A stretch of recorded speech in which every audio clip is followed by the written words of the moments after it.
Another death days after the Capitol coup. This was a massive security failure, and questions need to be raised immediately. The changes in Washington, including the president's new response. Plus, a search for rioters. USA! USA!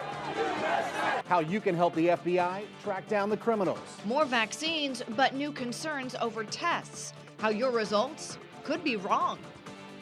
Have the jackets on standby. We've got some cooler, drier air moving in, chilly weather for the weekend. I'm tracking all the changes in your first alert forecast. We begin with breaking news right now at 6 o'clock. A U.S. Capitol police officer has died after the riots at the Capitol. You're watching NBC2 News Today. I'm Clay Miller. And I'm Lisa Spooner. So here's the new information we've just confirmed. His name is Officer Brian Sicknick. The department says he passed late last night, unable to recover from injuries he suffered while engaging with protesters Wednesday. Right now, D.C. Police's homicide branch is investigating the officer's death. Sicknick had been with the department for 12 years. New video as you wake up this morning coming here into the NBC2 Alert Center about that officer's death. Let's look at social media here and take a moment to look at your TV. A beautiful tribute here. Dozens of law enforcement, look at them lining the road right in front of the Capitol overnight in silence, honoring this fallen officer. I'm also seeing on social media here condolences. The mayor of D.C., on behalf of the residents of D.C., our thoughts and prayers are with the family, friends, and colleagues of the officer. May he rest in peace, and we work tirelessly to honor his service to the Congress and our nation. Also, Senator Ted Cruz saying devastating. Heidi and I are lifting up in prayer the family of the officer who tragically lost his life, keeping us safe. He was a true hero. Clay? Stacey, just very sad news. And as we get that, the U.S. Capitol Police Chief steps down last night. Chief Stephen Sund announced his resignation while facing severe criticism for the lack of response from police on Wednesday. As you look live from the Capitol building, we can confirm Sund's resignation will take effect January 16th. Senate Sergeant at Arms Michael Stenger also resigned. His departure is effective immediately. We finally have a formal concession as well. President Donald Trump posted to Twitter after the platform lifted his suspension. Now, in this video, he still claims election fraud, but says there will be a peaceful transition of power come January 20th. He also did condemn those who stormed the Capitol. To those who engaged in the acts of violence and destruction, you do not represent our country. And to those who broke the law, you will pay. My focus now turns to ensuring a smooth, orderly, and seamless transition of power.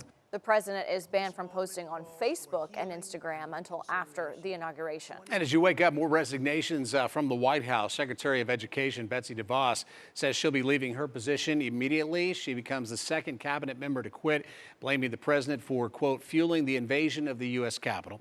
Several other White House staffers have also resigned. You're looking at every official who has stepped down now since Wednesday. A reminder, they all had less than 2 weeks left. Calls for impeachment. Right now, more than 200 members of Congress support the immediate removal of President Trump. Speaker Nancy Pelosi and Senate Minority Leader Chuck Schumer both putting pressure on Vice President Pence and the remaining members of the cabinet to invoke the 25th Amendment. Minnesota Representative Ilhan Omar has officially drafted a new article of impeachment. Chances are slim that either of those will happen, though. And some more breaking news right now. The FBI is offering a $50,000 reward to anyone who can give information on this person here. They are wanted for planting 2 pipe bombs during the siege, one at the RNC headquarters, the other at the DNC headquarters. Breaking here at home, NBC2 can confirm a Naples man is one of dozens of people arrested for Wednesday's violence. 38-year-old Michael Amos is facing criminal charges, and he's also been ordered to stay away from the Capitol. You can count on NBC2 to stay on top of new developments from Washington all morning. And if you don't already, make sure to download our NBC2 News app. We will send all the breaking news alerts right to your phone. We have been cold front central over the last several days. Cold front after cold front moving in, and right now we've got a cold front sitting right on top of us. While you were sleeping, we saw some rain that moved through quickly across our area overnight.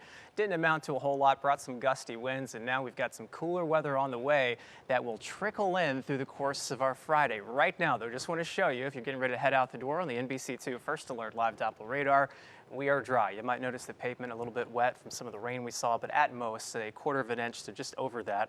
And temperatures this morning, not cool yet. It's going to take some time for that cool air to work in here, but our wind's starting to change direction now out of the northwest. We're starting off in the low to middle 60s. And as we take a closer look at those wind speeds this morning, not too impressive. These numbers, though, will really ramp up through the day in the wake of that cold front. We're going to see some wind gusts as high as 20 to 30 miles per hour, so a pretty breezy and blustery day ahead. As we look at the morning hours, we're going to have some of those pesky clouds kind of lingering, breaking up, though, as we get closer to midday today. They're still going to linger through the afternoon, but allowing for at least partial sunshine.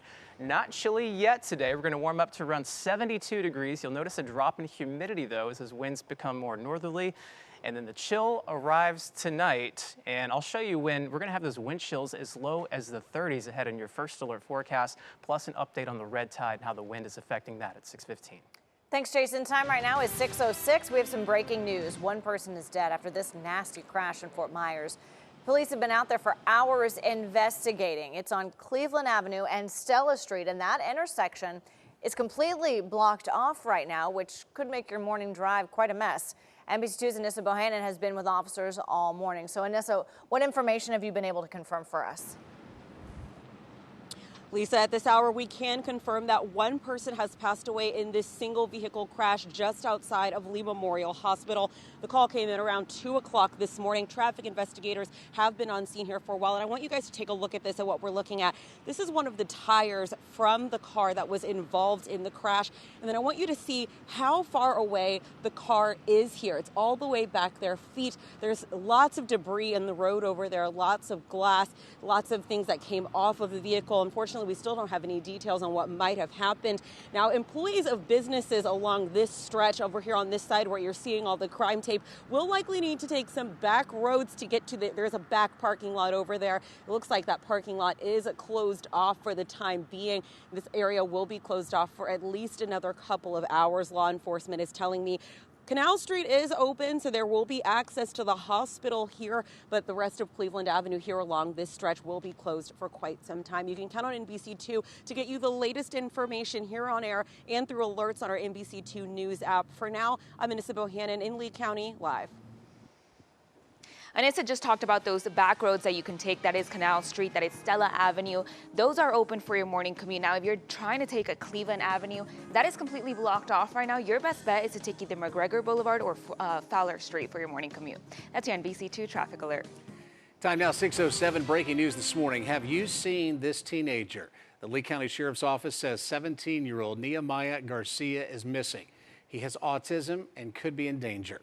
They believe he is in Lehigh Acres. If you know anything about this young man's whereabouts, please call deputies immediately. Breaking coronavirus news, another pandemic record. The U.S. reported more than 4,000 coronavirus-related deaths Thursday, and that is the single highest case death count yet. Every day this week, we've hit some sort of record, whether it was deaths across the country, cases across the country, or even cases right here at home. We get that news as 4,000 more doses of Moderna's vaccine heading here. NBC2 can confirm Lee County is adding more appointments next week. There's a catch, though. The appointments for anyone who has pre-registered. Tidal Basin, the company running the call center, will start making calls to set up appointments starting now until Monday. The appointments are for Tuesday and Wednesday. Hopefully it'll come true, and hopefully everybody on the list will actually get accepted. The phone lines are closed for appointments, we understand. The county has not announced when they will reopen. From your Cape Coral News team, the push to get tested still front and center this morning, but now there are new concerns over if you're getting the correct results. When you test people, sometimes you get what we call false results, either a false negative or a false positive. Two sites in our community offer curative tests, the new site in Cape Coral and CenturyLink Sports Complex. Well, those tests are what the FDA is warning you about. Experts say false negatives, which is when you get a negative test result but you actually do have COVID-19, mostly happen when you have very few or even no symptoms. There may not be enough of the virus in your system to detect it, or there was actually an issue with your test sample. If you do have symptoms but test negative, you should still quarantine. Right now, we're going to give you a live look at CenturyLink Sports Complex. You can see a few cars that are lined up early to get tested. All week long, we have seen some cars out there around this time. The site opens at 8 o'clock if you need to get swabbed. Tased in front of his family at 6:23. Why deputies say they had no other choice for this accused rule breaker. And still ahead, a massive dead fish washes up in Lee County. Is red tide to blame?